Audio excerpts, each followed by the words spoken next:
This last week, we've had a number of people reach out to us asking what advice we can give to help them and their staff reduce emails and meetings. And it's an age old problem. It's something I've been asked for as long as I can remember, but it's definitely something that's stepped up in recent times, given the number of us that are now working from home, and particularly recently with children at home, as well as a lot of us are homeschooling. So the first thing I want to address is the problem as stated.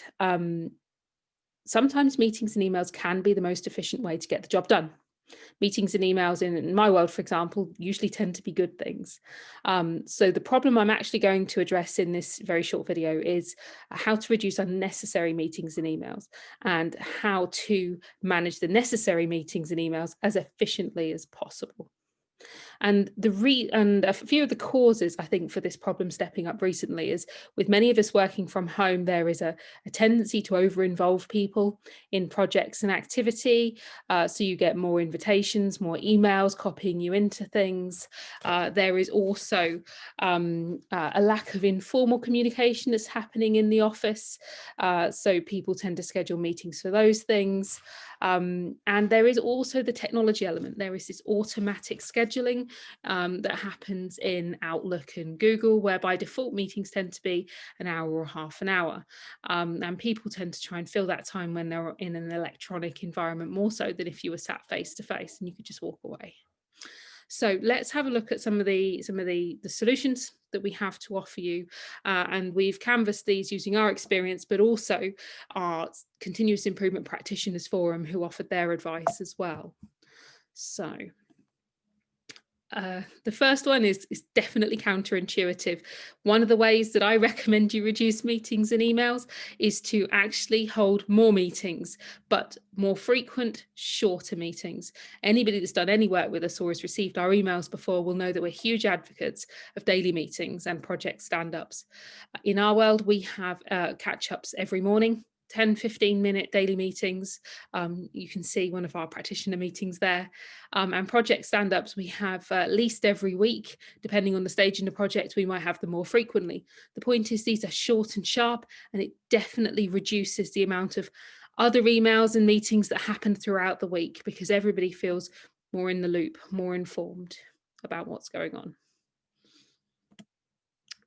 Second one, many of the meetings aren't really meetings at the moment. When we're in an office with people, there's the opportunity to bump into them, to go and take coffee together, to sit in the kitchen and catch up, to swing by someone's desk and have a conversation. They don't tend to appear in a diary, but now people are being much better at scheduling time for catch-ups and coffee meetings and things. And they're not really meetings, they are catch-ups, they are coffee breaks.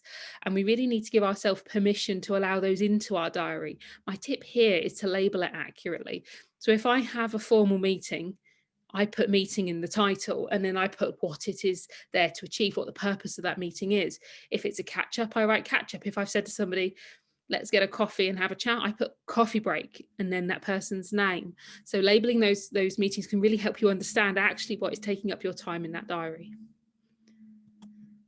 So if it is a meeting, we need an agenda and a purpose. Now, agendas don't need to be great big long things, but just bullet points as to the things that you're going to cover. And it's the same for those daily meetings and project stand-ups. You just need a guide to what is happening on that day. But definitely the purpose. Why are you having that meeting? Is it to sign off the project and get approval for the next stage? Is it to make a decision about something? Capture it in that title if you can. And then reviewing the attendees of your meeting is really key as well.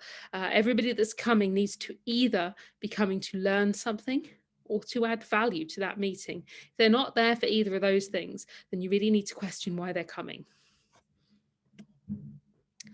And this particular solution doesn't just apply to meetings and emails, but to everything that you do, every task that you complete throughout the day. Look at all your activity and ask yourself 3 questions. So the first, is it value adding? If the task you're doing, whether an email, a meeting, or something else, is not value adding, it doesn't further your purpose in the organization, then you should just scrap it. There's no need to complete the task.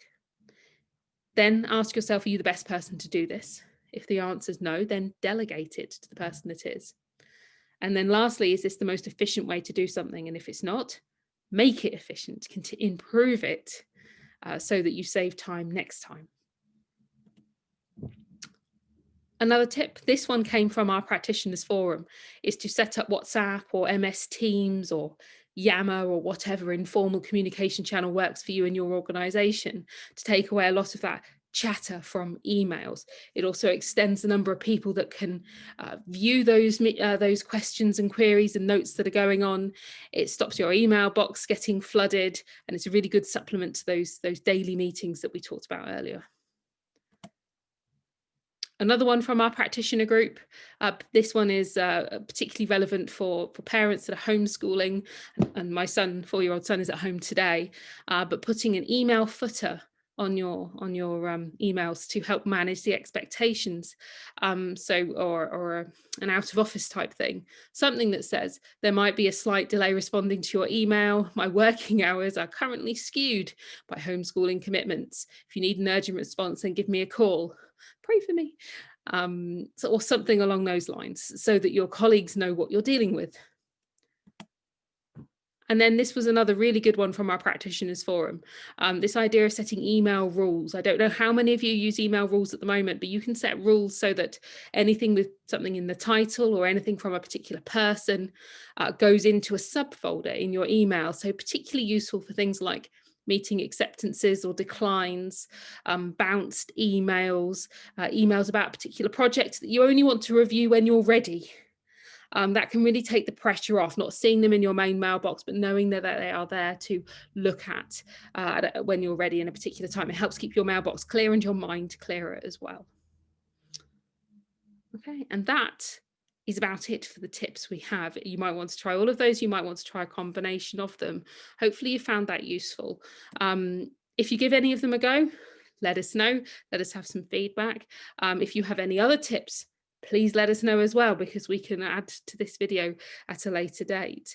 If you want to chat through any of these in more detail, then please get in touch. We're always happy to chat. On our website, which I will show you now, we have the Knowledge Hub. And the Knowledge Hub has got guides and blogs. The ones I want to draw your attention to now in particular, the Daily Meetings Guide and the Daily Meetings Q&A, as it featured in our solutions today. But you'll find all sorts of materials. There's a working from home guide that does include a section for children at home and pets, which was our latest edition. If you like this content, please sign up to our newsletter to make sure you get it in future. And thank you very much. Good luck.